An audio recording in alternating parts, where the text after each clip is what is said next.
स्वागत है दोस्तों आपके अपने चैनल डीप स्टोरी टेलर पर। अगर आपको डरावनी और सच्चाई के करीब लगने वाली कहानियां पसंद आती हैं तो जल्दी से चैनल को सब्सक्राइब करें, वीडियो को लाइक और कमेंट जरूर करें। आपका सपोर्ट ही हमें और कहानियां लाने की हिम्मत देता है। तो चलिए शुरू करते हैं आज की डरावनी कहानी। अब सुनते हैं आज की कहानी। रात के कोई 2:30 होंगे। मैं जब कालेश्वर घाटी गांव में पहुंचा था, शहर से बहुत दूर, ना सड़कें ठीक, ना मोबाइल ठीक से चलता था। मेरा नाम अजय है, पेशे से राजस्व विभाग में अफसर हूं। गांव में एक पुरानी जमीन की जांच के लिए आया था। रहने का इंतजाम गांव के पुराने स्कूल में हुआ। एक टूटी सी बिल्डिंग जिसे अब कोई इस्तेमाल नहीं करता। गांव वालों ने कहा था, स्कूल में रह लो साहब, लेकिन रात में दरवाजा टाइट बंद करना और खिड़की की ओर पीठ रखना। मैंने मुस्कुराकर पूछा, क्यों भूत प्रेत है क्या? तो मनोज नाम के बूढ़े ने मेरी आंखों में देखा और धीरे से कहा, भूत होता तो अच्छा था, यहां तो लाची है। उसकी बात पर बाकी सब चुप हो गए। मैंने ध्यान नहीं दिया। दिन भर दौड़ भाग की थकान के बाद जैसे ही सोने गया, कमरे में अजीब सी ठंड भर गई थी। न पंखा चल रहा था, न खिड़की खुली थी, फिर भी हवा चल रही थी और तभी दीवार पर जैसे नाखून घिसे जा रहे हो। मैंने टॉर्च जलाई, कुछ नहीं देखा, पर अगले ही पल खिड़की के कांच पर एक चेहरा उभरा। औरत थी, चेहरा झुलसा हुआ, जैसे किसी ने उसे आग में जिंदा झोंका हो। बाल बिखरे, उसकी नजरों में इतना दर्द और गुस्सा था कि रूह तक कांप उठी। हंठ काले, लेकिन आंखें लाल चमकती हुई, जैसे किसी जलते अलाव से निकली हो। उसने मुझे देखा और फुसफुसाई, अजय, तू भी जिंदा वापस नहीं जाएगा। मैं हिल भी नहीं पाया। पलक झपकाई और सब गायब। पर सुबह जब उठा तो खिड़की पर जले हुए पंजों के निशान थे और कमरे में अब भी सड़ी। उसकी नजरों में इतना दर्द और गुस्सा था कि रूह तक कांप उठी। हुई चमड़ी की बदबू फैली थी। मैं गांव के एक बुजुर्ग राम सुख काका के पास गया, उन्हें सब बताया। उन्होंने सिर्फ इतना कहा, लाची ने तुझे देख लिया रे बाबू, अब तो तू उसकी कहानी का हिस्सा बन गया है।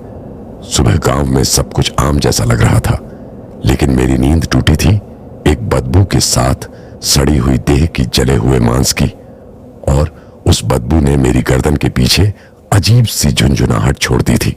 मैंने रामसुख काका से जो सुना वो दिमाग में घूम रहा था।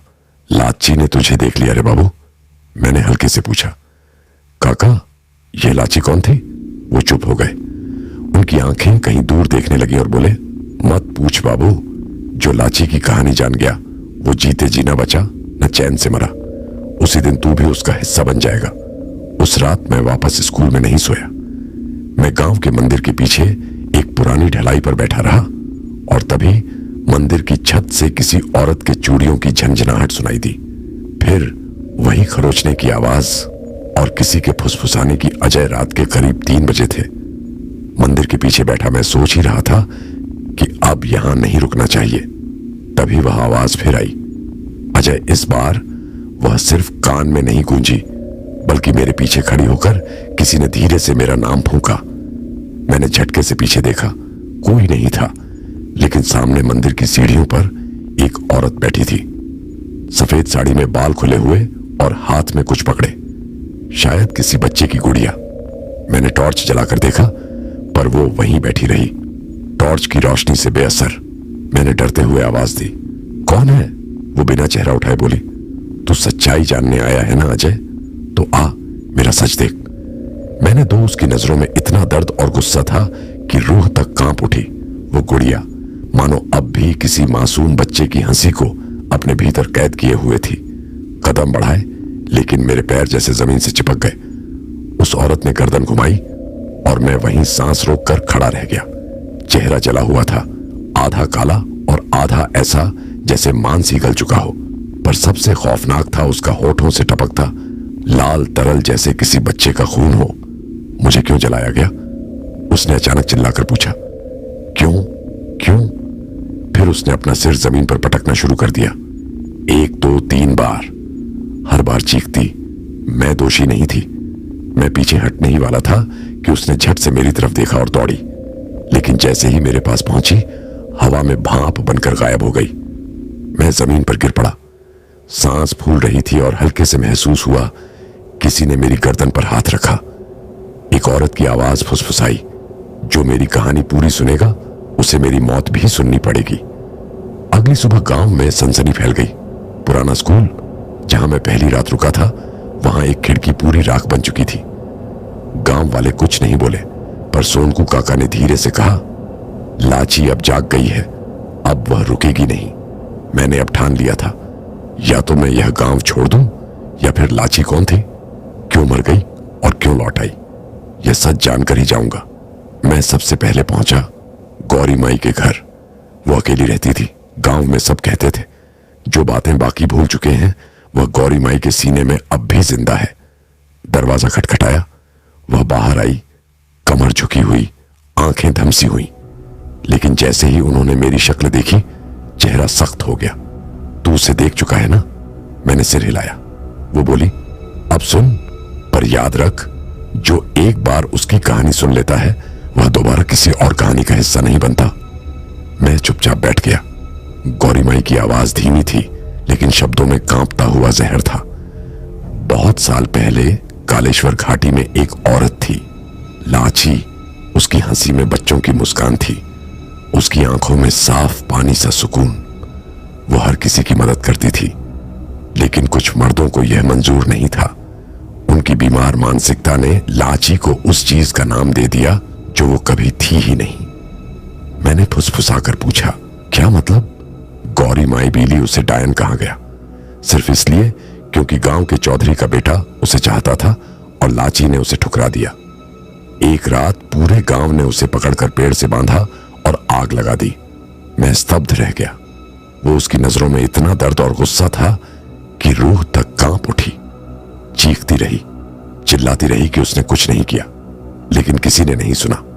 सिर्फ एक बच्चा छोटा सा दौड़कर आग बुझाने गया था, पर वह भी झुलस गया। और मरने से पहले लाची ने सिर्फ एक वाक्य कहा था, जिन्होंने मेरी हंसी छीनी है मैं उनकी नींदें छीन लूंगी। मैंने कांपती आवाज में पूछा, पर अब तो सालों हो गए। गौरी माई बोली, कहानी वहीं खत्म नहीं हुई बाबू। उसकी लाश कभी नहीं मिली थी।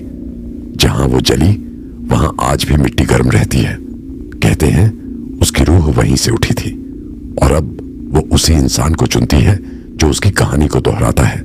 मैंने चौंक कर पूछा, कौन दोहराता है? गौरी माई की आंखें मेरी आंखों में घुस गईं। तू बाबू, तेरे आने के बाद से फिर वही गंध, वही उसकी नजरों में इतना दर्द और गुस्सा था कि रूह तक कांप उठी। खरोच, वही रातें। शायद तुझे वो मिला है जो कभी उस बच्चे के पास था, लाची की अधूरी गुड़िया। मैंने कांपते हाथों से अपनी जेब में देखा और जो चीज निकली वह मेरे होश उड़ा गई। एक पुरानी गुड़िया अधली और उसके सिर पर नाम लिखा था लाची। गुड़िया मेरे हाथ में थी, अजली पिघली हुई आंखें और उस पर लिखा नाम लाची।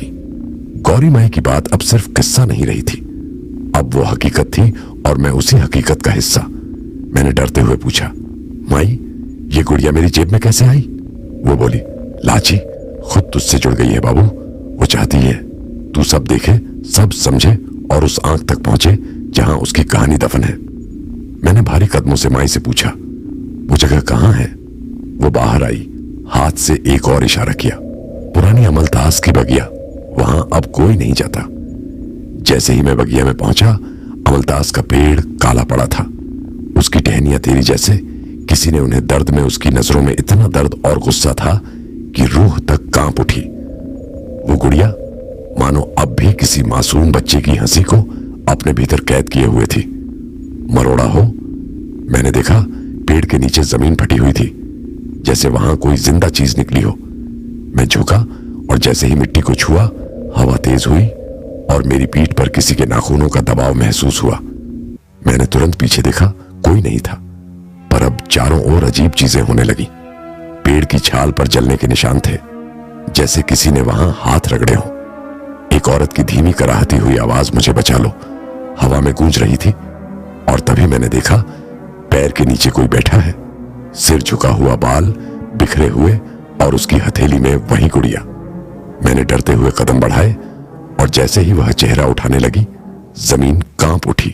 पेड़ की जड़ों में से सैकड़ों चींटियां नहीं, छोटे छोटे जले हुए इंसानी उंगलियों जैसे कुछ रेंगते हुए बाहर आने लगे, सांप की तरह लिपटे हुए जलते और धीरे धीरे मेरी ओर बढ़ते। मैंने चीखते हुए पेड़ से दूर भागना चाहा, पर कदम वहीं जम गए।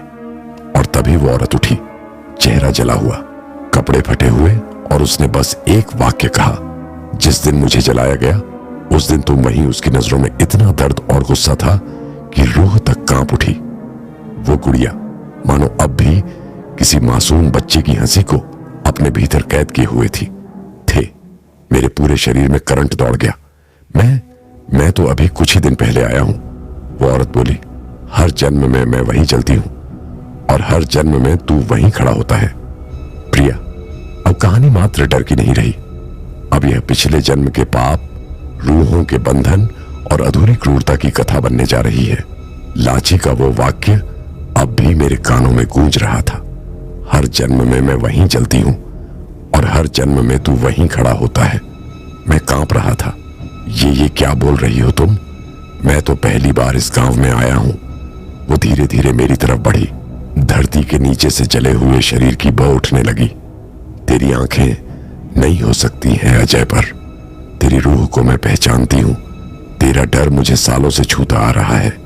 उसकी आंखों में कुछ था, घृणा, प्यार, बदला, सब कुछ एक साथ, जैसे किसी ने उसकी आत्मा को जिंदा जलाकर वहीं छोड़ दिया हो। और तभी मेरी आंखों के सामने सब कुछ धुंधला पड़ने लगा। मिट्टी की महक बदल गई, पेड़ गायब हो गए, और जब मैंने चारों ओर देखा, मैं किसी पुराने समय में पहुंच चुका था। मेरे सामने वही गांव था, लेकिन बिजली नहीं थी। लोग बैलगाड़ी में घूम रहे थे और सबके चेहरे अनजाने लग रहे थे। तभी मैंने खुद को देखा। मैं ही था, पर पहनावे में, चाल में वो मैं नहीं था, कोई और था। लाची वो आई, हंसते हुए, मासूम सी, चूल्हे पर कुछ पकाती हुई, और वो मुझे देख रही थी जैसे मुझे चाहती हो। पर तभी गांव के कुछ लोग, अंधे लालची पागल, उसे पकड़कर खींच रहे थे। मैं चिल्लाया, रुको, ये क्या कर रहे हो? लेकिन मेरी आवाज वहां किसी को सुनाई नहीं दे रही थी। वो उसे पेड़ से बांध रहे थे, उसकी साड़ी खींची जा रही थी, चेहरे पर कालिक पोती जा रही थी, और वह चीख रही थी, तू तो कहता था मुझसे प्यार करता है। मैंने देखा, उस पूरी भीड़ में एक आदमी शांत खड़ा था। मैं, मेरे जैसे चेहरा, लेकिन आंखों में डर और खामोशी। लाची ने उस मुझे देखा, तू भी देख रहा है, कुछ नहीं कहेगा तू भी? और फिर आग लगा दी गई। धू धू करती लपटों में उसकी चीख अब मेरी सांसों में बस चुकी थी, और फिर सब कुछ चलने लगा। वो जगह, वो चेहरा, वो रिश्ता, और मेरी आत्मा भी। अचानक मैं वापस उसकी नजरों में इतना दर्द और गुस्सा था कि रूह तक कांप उठी। वर्तमान में लौट आया। लाची अब सामने नहीं थी, लेकिन उसके जलने की बदबू अब मेरी खाल में समा चुकी थी। और मुझे एहसास हुआ, उस रात सिर्फ लाची नहीं जली थी, कुछ मेरा भी उसमें था, कुछ अधूरा, जो अब खत्म होने वापस आया है। मैं गांव की गलियों से लड़खड़ाते कदमों से निकल रहा था। लोग अब मुझे अजीब निगाहों से देख रहे थे, जैसे मैं इंसान नहीं, कोई बुरा सपना हूं जो सुबह तक मिट नहीं रहा।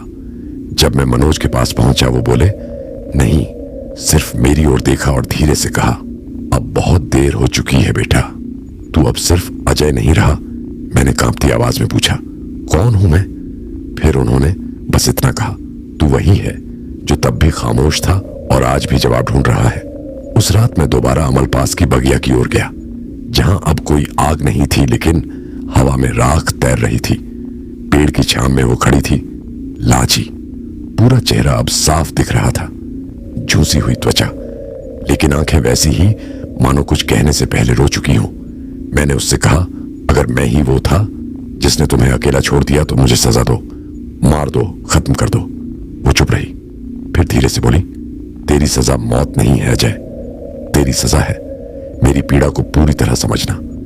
वो हर चीख, हर झुनसती सांस जिसे मैंने जिंदा निगला था।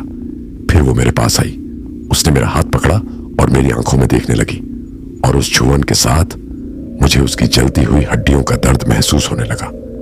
मेरी उसकी नजरों में इतना दर्द और गुस्सा था कि रूह तक कांप उठी, त्वचा जलने लगी, सांसें भारी हो गईं, और हर चीख जो उसने उस रात मारी थी मेरे गले से निकलने लगी। मैं जमीन पर गिर पड़ा। बस करो लाची, मैं मर जाऊंगा। वो बोली, नहीं, मर जाना आसान है, तू जिएगा। लेकिन अब मेरी तरह। और तब पहली बार लाची मुस्कुराई, लेकिन वो मुस्कान इंसान की नहीं थी। वो पीछे हटी और बोली, अब तू जा सकता है, पर याद रख, जिस आग ने मुझे जलाया था अब वो तेरे अंदर जल रही है। मैं जैसे तैसे गांव से बाहर निकला, लेकिन पीछे मुड़कर देखा, वह खड़ी थी उसी अमलतास के नीचे, और इसकी परछाई अब मेरी परछाई से जुड़ चुकी थी। गांव छोड़ने से पहले मैं एक बार फिर सोनकू काका के पास गया। वो चुपचाप आंगन में धूप सेक रहे थे। मैंने कहा, काका, मैंने सब देख लिया, सब महसूस किया, लाची की मौत, उसका दर्द, सब। वो बोले, नहीं। फिर मैंने पूछा, लेकिन एक बात बताओ, जब पूरा गांव जानता था कि लाची निर्दोष थी तो कोई बोला क्यों नहीं? सोनाकू काका ने सिर उठाया और पहली बार उनकी आंखों में डर नहीं शर्म थी। उन्होंने धीमे से कहा, क्योंकि उस रात अजय लाची को आग लगाने वाला कोई और नहीं, तू ही था। मेरे पैरों तले जमीन खिसक गई। नहीं, मैंने तो उसे बचाया था। काका बोले, नहीं, तू ही था जिसने सबसे पहले उस पर शक जताया था। तेरा ही बयान था जिसने सबको उकसाया। तू डर गया था समाज से, चौधरी से, इसलिए उस पर शक किया, और फिर उसी डर ने तेरे हाथों से मशाल भी पकड़वा दी। मैं सन रह गया।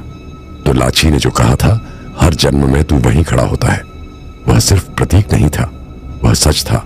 उस रात जो लड़का उसकी आंखों में देखता रहा, जिसने एक शब्द भी नहीं कहा, जिसने आग लगाई, वह मैं था। मैं गांव से निकल गया। शरीर सलामत था, लेकिन मन राख बन चुका था। शहर लौट आया, नौकरी फिर से शुरू हुई, पर अब हर आईने में मैं खुद को नहीं, लाची को देखता। हर चुप्पी में उसकी चीखें सुनता। और एक रात मैं ऑफिस में अकेला था, लाइट बंद हो गई, और फिर कांच के दरवाजे पर एक लकीर बनी खरोच की। फिर एक शब्द उभरा, लौटा।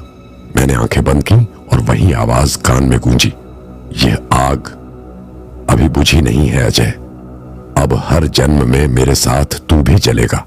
तो दोस्तों, कैसी लगी आपको यह कहानी, कमेंट में जरूर बताएं। और मेरे प्यारे दोस्तों, अगर अभी तक आपने मेरा चैनल सब्सक्राइब नहीं किया है तो प्लीज जल्दी से चैनल को सब्सक्राइब कर लें। अब सुनते हैं अगली कहानी। बरगंडी गांव के बाहर एक पुराना बगीचा है जहां कोई नहीं जाता। कहते हैं वहां एक औरत की अंजलि लाश जमीन में गड़ी है। जो भी उस बगीचे में गया, उसके शरीर पर कुछ काला उभरने लगा, और फिर वह खुद को नोच नोच कर ही खत्म कर देता है। आज तक किसी को नहीं समझ आया कि उस लाश में ऐसा क्या है। हम 5 दोस्त थे, मैं, राजेश, विनोद, दीपू और सुरेश। हम सब ने बचपन से उस बगीचे के बारे में डरावनी बातें सुनी थी, पर गांव का डर कभी कभी जवानी की जिज्ञासा से हार जाता है। एक शाम राजेश बोला, चलो बगीचे तक चलते हैं, देखेंगे कौन सी भूतनी रहती है वहां।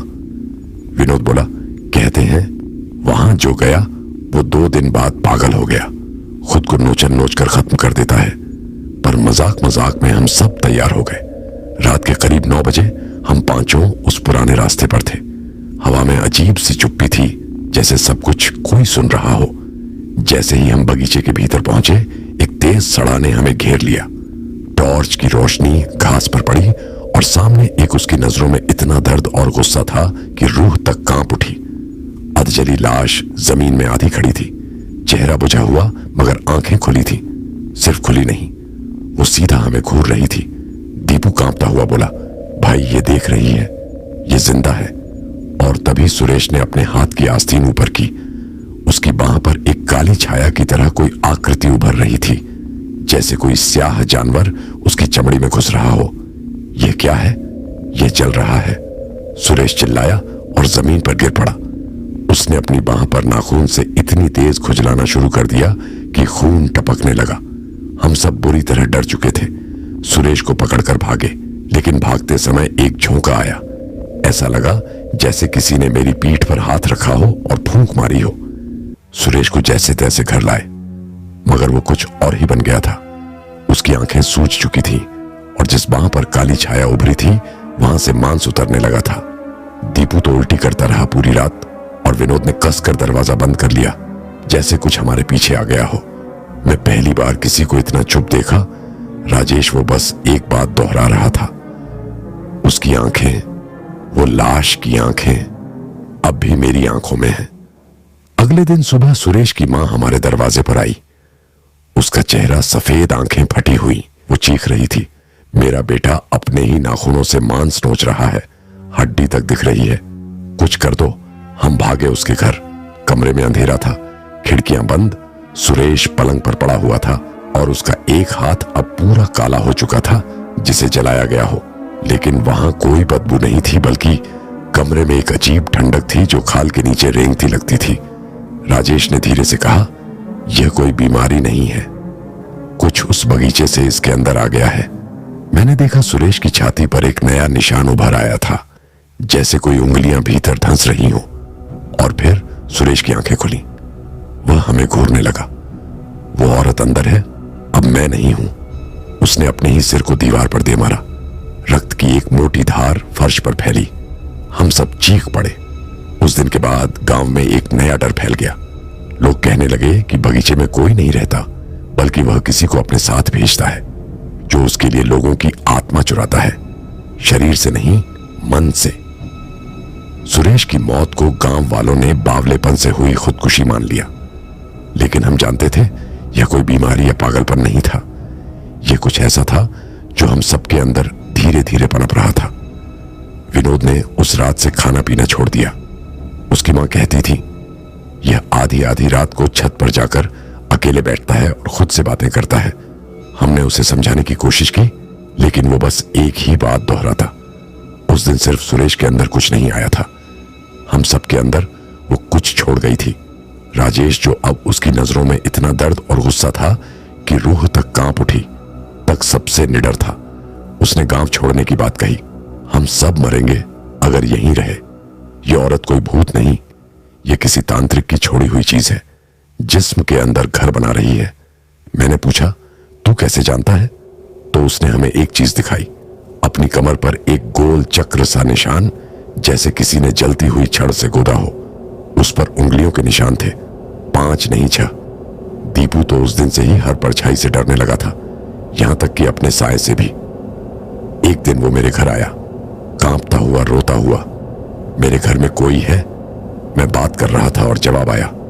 मेरी आवाज नहीं थी वो, लेकिन मेरे ही जैसे बोली। मैंने पूछा, क्या कहा उस आवाज ने? उसने कहा, मैं बाहर नहीं, अब तेरे अंदर हूं। उस रात दीपू के घर के पीछे की दीवार पर कोई गीली चीज से लिखा गया एक वाक्य मिला, तीनों में से एक बचेगा। किसने लिखा, किसके लिए, और कौन बचेगा? पता नहीं, लेकिन इतना तय था, हम बगीचे से बाहर तो आ गए थे, पर वो चीज हमारे साथ चली आई थी। उस दीवार पर लिखी बात ने सबकी नींद उड़ा दी थी। तीनों में से एक बचेगा। 3 बचे थे, मैं, राजेश और विनोद। दीपू वो था जिसने यह लिखा हुआ देखा और अगले दिन वो गायब था। सुबह उसकी मां ने पूरे गांव में रो रो कर लोगों को इकट्ठा किया। कमरा अंदर से बंद था, लेकिन दीपू वहां नहीं था।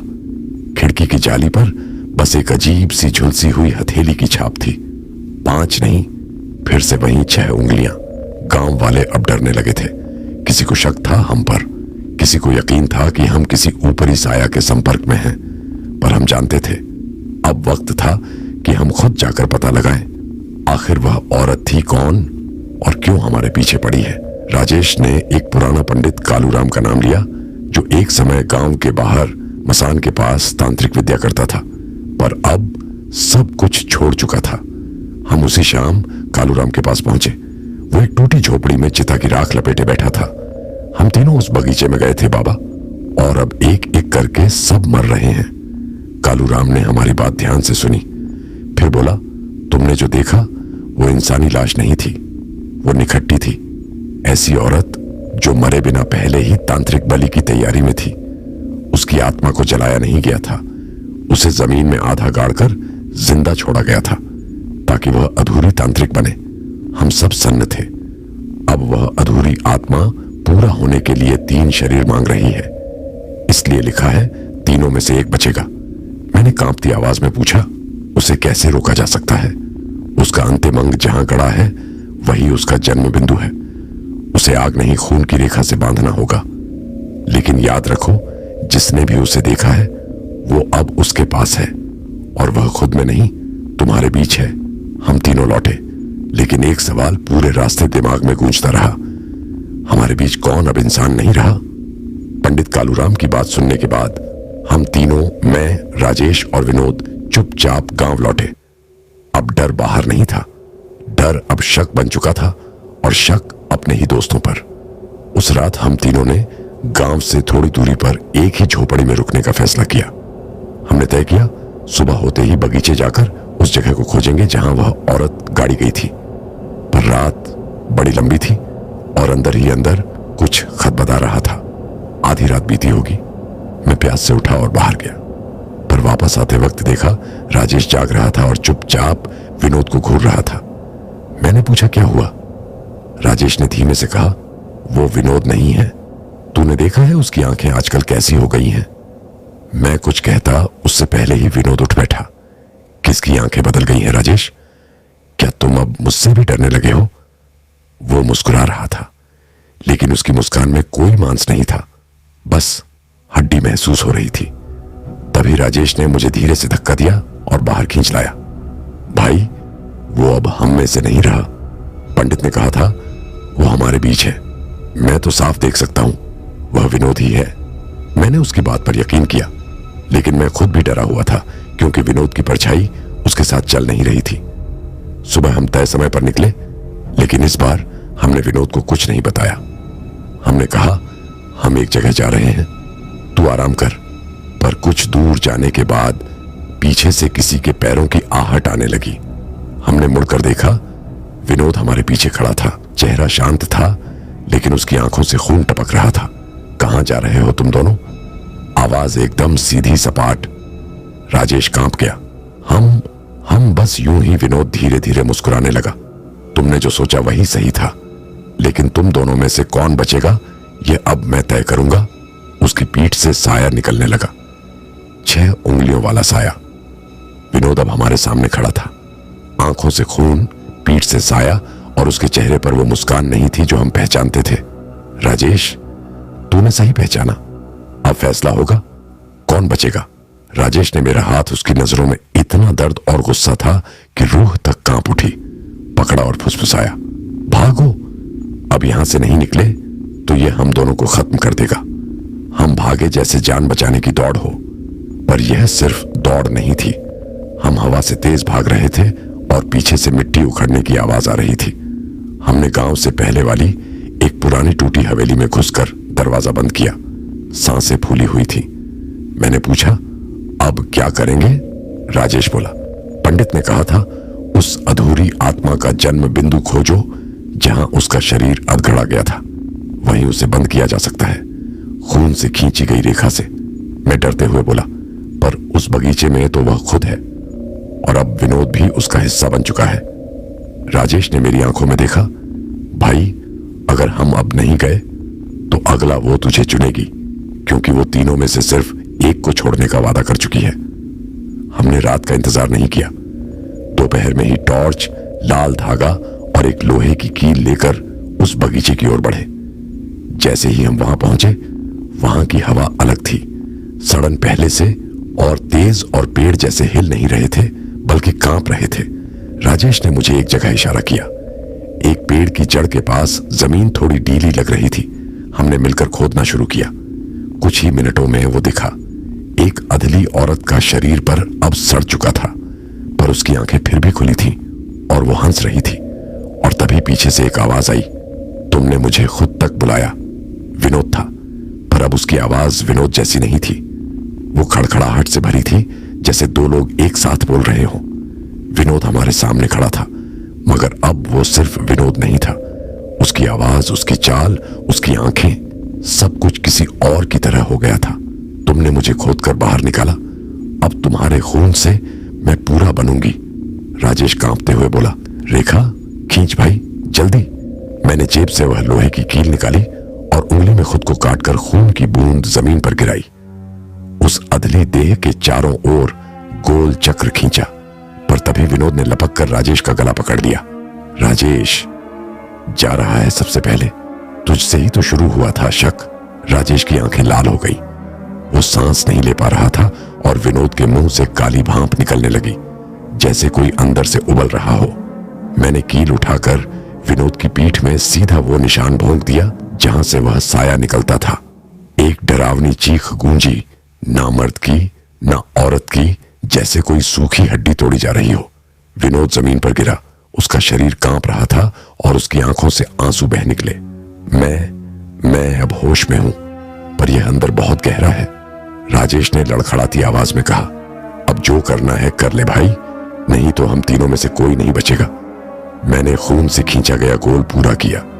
उस अधजली लाश के चारों ओर एक लाल दायरा बन चुका था। जैसे ही आखिरी बूंद गिरी, जमीन हिलने लगी, पेड़ एक साथ झुके और लाश की आंखें बंद हो गईं। पर तभी विनोद की छाती से वही साया फिर बाहर निकला, अब पहले से भी बड़ा, और उसने सीधा मेरी ओर झपट्टा मारा। वो साया अब मेरे ऊपर था, काले धुएं की तरह, पर उसका वजन सांसों को कुचलने जैसा। मेरी आंखों के उसकी नजरों में इतना दर्द और गुस्सा था कि रूह तक कांप उठी। सामने अंधेरा छाने लगा और तभी राजेश चिल्लाया, रेखा तो पूरी हो चुकी है, कुछ तो करना होगा इसे बंद करने के लिए। मैंने कील को फिर से पकड़ा और अपनी हथेली चीरकर खून की धार सीधा उस अदली देह के मुंह पर डाली। लाश ने आंखें खोली, पर अब वह इंसानी आंखें नहीं थी। वो चीखी, मैंने तांत्रिक की आज्ञा पूरी नहीं की और तुम सब ने मुझे अधूरा छोड़ा। मैं तुम सब के जरिए पूरी बनना चाहती थी। राजेश फुसफुसाया, अब तुझ में जाने कौन बचा है कौन नहीं। तभी विनोद ने खुद को जमीन से खींचा। उसका शरीर आधा जल चुका था, पर उसकी आंखें फिर से वैसी थीं, अपने जैसी। भाई, अगर इसे बंद करना है तो किसी एक को जाना होगा। वो रेखा तब तक नहीं टिकेगी जब तक कोई अपना खून वहां अंतिम बूंद तक न छोड़े। मैं चिल्लाया, नहीं अब और नहीं। लेकिन विनोद मुस्कुराया, मैं तो पहले ही मर चुका हूं भाई, अब बस यह साया रह गया है मुझ में। और उसने अपने हाथ की नाड़ी सीधी उस रेखा के बीच में काट दी। खून जमीन में बहने लगा और उस अंजलि लाश के नीचे की मिट्टी कांपने लगी। साया चीखा, बिखरा और फिर खुद ही राख में बदल गया। पूरा जंगल एकदम शांत। राजेश घुटनों पर गिर गया। मैं दौड़कर विनोद के पास गया, लेकिन वो जा चुका था। उस दिन के बाद बरगंडी गांव में फिर कभी उस बगीचे का नाम नहीं लिया गया। वो रेखा अब भी वहां है। कहते हैं बारिश में भी धुंधली नहीं पड़ती।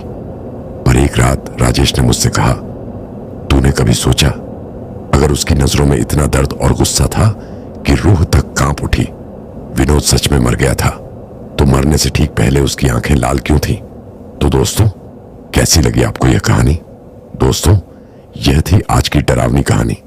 अगर आपको कहानी पसंद आई हो तो चैनल डीप स्टोरी टेलर को सब्सक्राइब करना ना भूलें। वीडियो को लाइक और कमेंट जरूर करें। अगली बार हम फिर मिलेंगे एक और खौफनाक किस्से के साथ। तब तक के लिए सुरक्षित रहिए और अंधेरे से सावधान रहिए।